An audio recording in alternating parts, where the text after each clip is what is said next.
Okay, what's up everyone? So what I'm going to show you here is just a kind of a pretty good workaround based on what I've seen from Reddit forums and YouTube videos about how to lock the the wattage adjustment button on your GeekVape S100.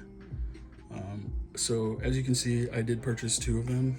I bought both of them in classic black, 5.5 milliliter, 100 watt.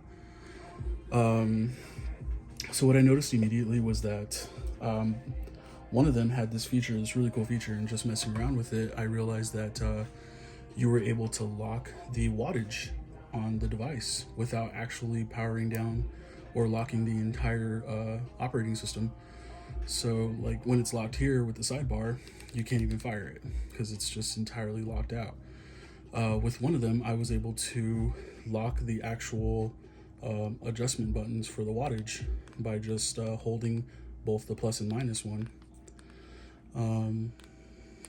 Let me go ahead and focus here so you guys can see what I'm saying. So I would hold it and it would lock. However, this one does not offer that feature. So I had to take to, like I said, Reddit and YouTube to see what people were saying about it. The conclusion I came to is there was a lot of inconsistencies with how this thing functions. My other GeekVape S100, which I don't have with me right now, actually does lock. So I started reading up and trying to figure out, just button mashing, figuring out like what I could do. It just wasn't working for me. I actually saw what some guys on YouTube were doing, was putting it into stealth mode. The problem with that is you can't check your battery in stealth mode, and a lot of people like being able to know what the battery consumption level is. So the way I figured out how to work it so it would stay on, stay locked, the wattage button would stay locked, and you could still monitor your battery consumption, was to I'm going to go ahead and show you the steps right now. Make sure that it's unlocked, it's powered on, and from there we're going to go ahead and take the atomizer, the tank, off. Now once that is off, and you can see that I left the wattage at 70, so you can see there, like, go ahead and focus that for you right there, 70. All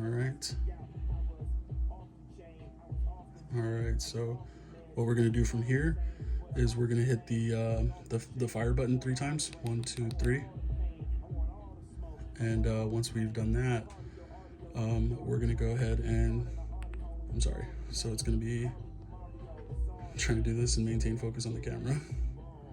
1, 2, 3. From there, you're gonna enter the bypass mode by hitting the plus sign on the on your GeekVape. Now, once you've done that, you're in bypass mode.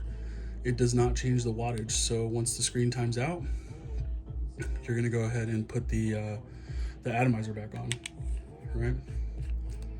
Now, once that atomizer is back on,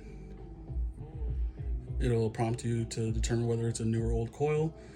It just goes away for me. It doesn't even give me the chance to really select one. So from here, you're gonna see that the screen actually has like a V next to where the wattage would normally be. I'm assuming that's for voltage. I don't really know what any of these symbols mean. I have looked them up. I've since forgotten what they mean. So from here, you can go ahead and fire it.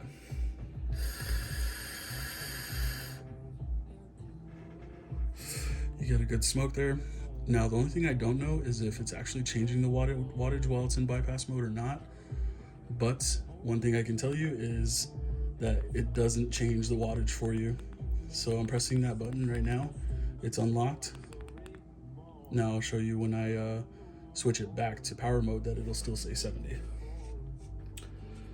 So I'm gonna do that again. Take off the atomizer in the tank. Press the button 3 times, 1, 2, 3. And then we're gonna go to power mode. So it's in power now. Wattage is still at 70. I'm sorry that the camera is not holding the focus, but wattage at 70. And from here, once the screen times out, you'll see that you're able to adjust the wattage again. But we don't want that. So again, we're gonna go 1, 2, 3. We're gonna move it to bypass mode, let the screen time out. She'll be doing that here soon. There it goes. Put it back on. Just did it a couple times so you guys get the idea. Tried to make this video as quick as possible, but as informational as possible. And we're back to the original screen on bypass. And from there we can hit the vape. The only thing I haven't determined is if the wattage actually changes well in bypass mode, but it seems to be working better. This way you can manage the battery and you don't have to worry about the wattage being changed, you know, by accident, when you grab it by, you know, fat thumbing it or something like that. So that's my workaround. I hope that was informational for you guys. This is my first YouTube tutorial, so if you guys have some feedback, I'll be checking the comments. I only have one video, so I'll take a look. All right, well, I hope you guys have a good day, and I hope this helped.